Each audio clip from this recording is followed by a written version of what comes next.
Começa mais uma edição do jornal O Imparcial na TV. Confira os destaques de hoje. Dívida da Prefeitura cai para 21 milhões. Menina de 10 anos morre com suspeita de meningite. Nestlé encontra carne de cavalo em seus produtos e suspende entregas. Vereador de Gavião Peixoto é preso por agredir ex-mulher. Governo do Estado libera R$1 milhão para as frentes de trabalho. Câmara aprova R$5.400.000 em créditos ao Executivo. Quantidade de etanol na gasolina aumenta 25%. Clínica de Estética da Uniara está com inscrições abertas para atendimento à população. Eu sou Nádia Salmeron e trago agora as principais notícias do dia.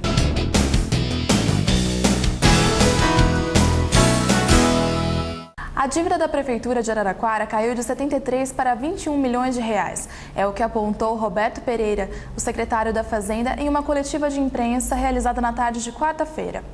O governo fechou 2012 com 61 milhões de dívida e 73 milhões de restos a pagar, sendo 12 milhões com lastro financeiro. Até esta semana, a Prefeitura já havia pago 40 milhões de reais.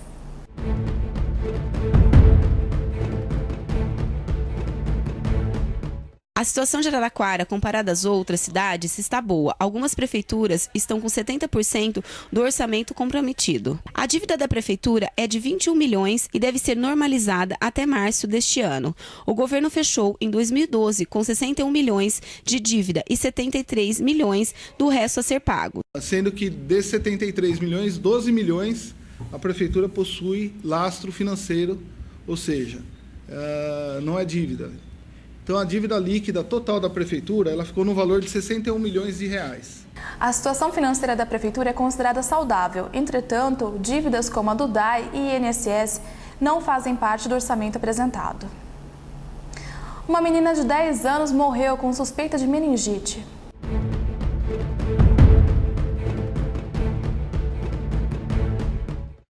A garota passou por atendimento médico no UPA com sintomas de febre alta e mal-estar, mas foi liberada. Em casa, seu estado de saúde piorou, apresentando manchas vermelhas e sangramentos. Levada à Santa Casa, em seguida a Gota de Leite, onde permaneceu em leito isolado e vindo a falecer horas depois. Ela chegou com um quadro de desidratação, febre, vômitos e diarreia, sem mais nenhum sinal. Aí foi medicada, ela chegou assim, vamos dizer, com sintomas de desidratação, estava molinha, né? Aí foi tratada pela médica, ela melhorou, passou a febre, melhorou o quadro da diarreia, do vômito e foi dado alta para a criança. Então não tinha nenhum sinal que pudesse indicar qualquer outra patologia além dessa, que a mais importante seria a rigidez de nuca, uma confusão mental. A criança saiu andando daqui.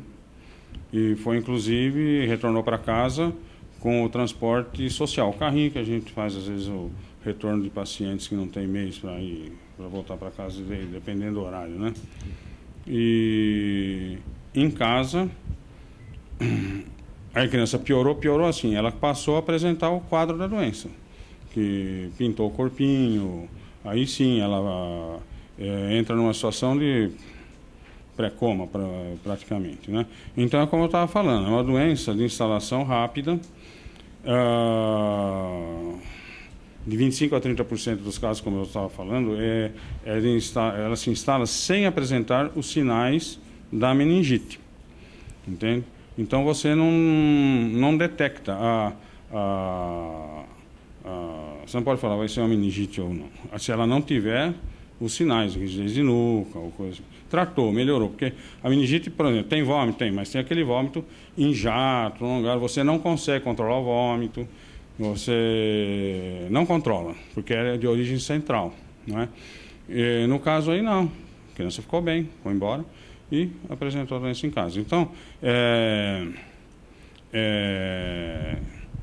a pessoa que tem contato com uma bactéria como ela, de 3 a 5 dias vai desenvolver a doença. E ela não é uma doença de instalação insidiosa, lenta, que dá para você acompanhar. Ela é instalação súbita. E a letalidade é altíssima, mesmo com tratamento adequado, antibioterapia, é frustrante, você não tira o paciente.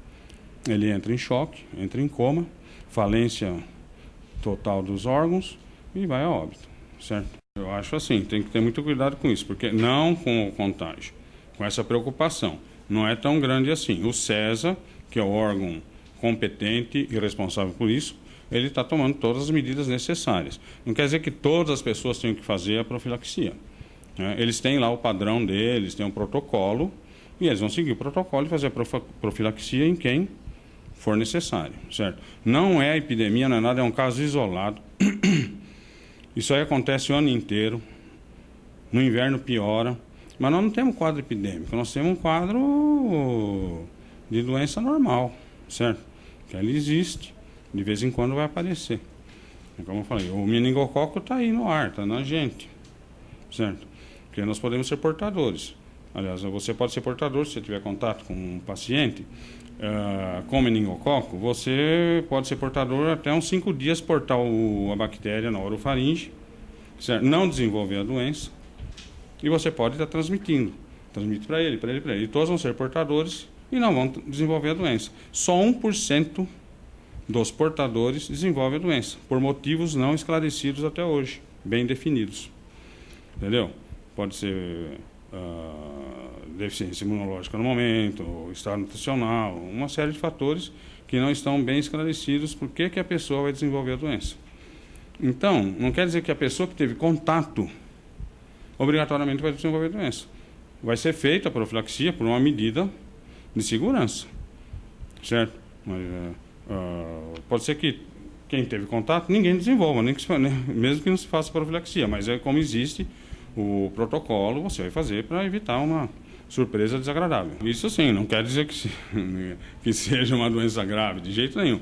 Mas, claro, né, se a criança tem vômito, tem febre, não passa, procura aqui simplesmente para tratar uma desidratação ou uma gastroenterolite aguda, alguma coisa assim, certo? Não precisa pensar no extremo, né? O extremo é raro, certo? Né? Tanto a boa saúde como a doença grave, né? Entendeu? Então, essa preocupação, eu acho assim, o órgão, a pessoa, a mãe, o parente, claro que todo mundo fica preocupado, mas existe um órgão ligado à USP, que é o CESA, que tem protocolos extremamente preocupados que vão fazer, em quem for necessário, eles acharem que estiver dentro do protocolo deles, vai ser feita a profilaxia. Não adianta querer fazer se não estiver dentro do protocolo, você entendeu? Eles têm o risco calculado. A causa da morte deve ser confirmada nos próximos 20 dias. A meningite, doença suspeita de ter vitimado a criança, é de alto risco e pode se desenvolver em menos de 48 horas, atingindo pessoas de qualquer idade. Portanto, apesar de não ser um surto, é preciso ficar atento aos sintomas. Em comunicado, a Nestlé afirma ter encontrado mais de 1% de carne de cavalo em seus produtos. Essa porcentagem excede o permitido pela legislação do Reino Unido, onde essa questão vem sendo investigada desde janeiro. Os produtos eram repassados à Nestlé como carne de vaca por uma empresa alemã que presta serviços ao frigorífico brasileiro JBS. Em nota, a empresa JBS afirmou que suspendeu todos os contratos com a empresa alemã. Em Gavião Peixoto, a polícia prendeu o vereador Paulo José Martins, do PT, mais conhecido como Paulinho Galizé, acusado de agredir sua ex-mulher. A vítima teve ferimentos no rosto, um corte na perna esquerda e outro na mão direita. De acordo com a polícia, o vereador apresentava sinais de embriaguez e confirmou que irá agredir a mulher novamente.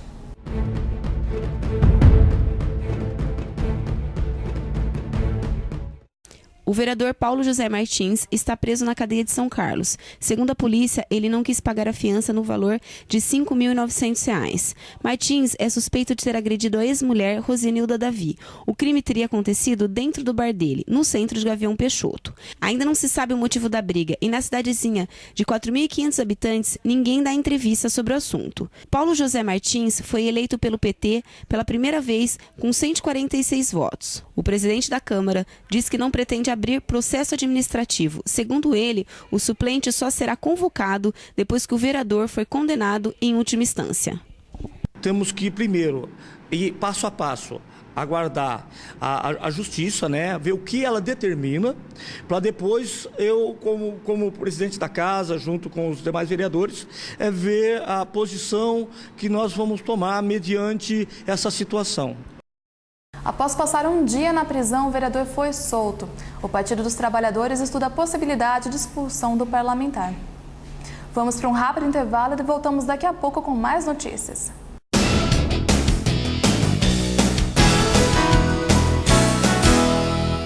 O Imparcial, jornal completo e atual. Polícia, esportes, atualidades, política, social e muito mais. Leia e assine o jornal impresso. Acesse o jornal eletrônico www.jornaloimparcial.com.br. Pioneiro na internet. O Imparcial, o jornal com DNA de Araraquara e 82 anos de credibilidade. Leia, assine, acesse.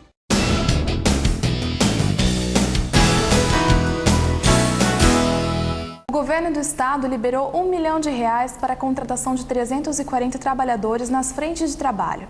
O anúncio foi feito nesta semana por Aparecido Brusarosco, secretário adjunto do Emprego e Relações do Trabalho, ao prefeito Marcelo Barbieri. Com as novas contratações, a prefeitura vai intensificar o serviço de limpeza e manutenção da cidade. A Câmara Municipal de Araraquara aprovou R$ 5.400.000 em créditos ao Executivo. Os créditos serão direcionados para pagamento de aluguel da Secretaria Municipal de Meio Ambiente, para reformas e construção de novas unidades de saúde e para a revitalização da Avenida 7 de Setembro. Mais de R$ 2 milhões serão investidos somente na área da saúde. O percentual de etanol misturado à gasolina passará de 20% para 25%. O anúncio foi feito pelo ministro de Minas e Energia, Edson Lobão, depois de uma reunião com o ministro da Fazenda, Guido Mantega, e com representantes do setor de etanol. O anúncio do governo já era esperado por alguns setores da economia, principalmente por causa do aumento do preço da gasolina. Por conta disto, muitos consumidores que possuem carros biocombustíveis estão migrando para o etanol. Para equilibrar o mercado e deixar a gasolina mais competitiva, a medida visa aumentar a quantidade de álcool na gasolina de 20% para 25%. Mas para os donos de postos é cedo demais se criar expectativas. Nos canaviais do interior paulista, a cana cresce a todo vapor, impulsionada pelo clima e pelo solo. Isso deve garantir um aumento significativo na safra, como explica este produtor rural. O tempo correu um pouco melhor, houve uma renovação nos canaviais que foi para positivo, uma renovação boa de canavial. Então, em cima desses dois itens, um canavial mais novo e um tempo que está correndo relativamente melhor, a gente espera que isso nós vamos ter um ganho de produtividade. O produtor acredita que ainda será possível atender a demanda do aumento do álcool na gasolina por causa da produção excedente. Atender totalmente a demanda vai ser um pouco difícil, mas é um ano em que se vai produzir mais etanol do que açúcar, em termos de cana-de-açúcar, porque o mercado do açúcar ele já se comporta de uma maneira que o que nós temos de cana para o açúcar já é suficiente. Então, esse excedente, talvez, né, dependendo da política daqui para frente, mas deva ser derivado mais para o etanol. Enquanto vivemos a expectativa se a medida vai ou não entrar efetivamente em vigor, podemos esperar o preço do etanol nas bombas ao consumidor, já nas próximas semanas. Por conta da procura do aumento da gasolina, já será preciso equilibrar os preços para não provocar a falta de álcool nas usinas. Nós trabalhamos aqui, o álcool tem que manter uma paridade de 0,7 em relação à gasolina. Então é natural esse reajuste no etanol agora, por parte das usinas e das distribuidoras, justamente que é para dar um equilíbrio no mercado. A ideia inicial era que a elevação da mistura fosse feita em junho, mas o governo decidiu antecipar. Provavelmente, a medida entrará em vigor a partir de 1º de maio. E quem está com problemas estéticos pode contar com o auxílio da Clínica de Estética da Uniária, que está com inscrições abertas para atendimento à população. Os procedimentos são realizados às terças, quintas e sexta-feiras, sempre no período da manhã. Que tipo de serviços estéticos as pessoas podem encontrar na clínica? Olha, posso dizer que atendemos todos os tipos de tratamentos, desde corpo e face. Desde uma limpeza de pele simples, uma higienização facial, até peelings superficiais, médios, mais profundos, né? Clareamento, tratamentos para manchas da pele. anti-envelhecimento, para corpo, celulite, estrias, gordura localizada e flacidez, tudo. Temos todos os equipamentos, né? Linha de cosméticos que são necessários para os tratamentos. Quem pode realizar os tratamentos? A idade? Então, a idade varia desde 18 anos, né? A gente pede que a pessoa seja maior de idade, até não tem um limite. Atendemos idosos, né? Fazemos também tratamentos com massagem relaxante para todas as idades. O horário de atendimento e como faz para se inscrever? Olha, no primeiro semestre, o atendimento será só às manhãs, por motivo do curso diurno, está fazendo a clínica supervisionada. As manhãs, às terças, quintas e sextas, das 7h30 às 11h, né? Para marcar um horário, é apenas ligar na clínica no telefone 33226118. Há algum custo?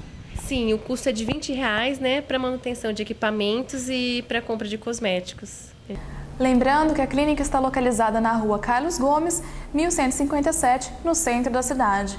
Mais informações podem ser obtidas pelo telefone 16 3322 6118. Termina aqui o jornal O Imparcial na TV. A gente se vê novamente amanhã às 8h30 da noite.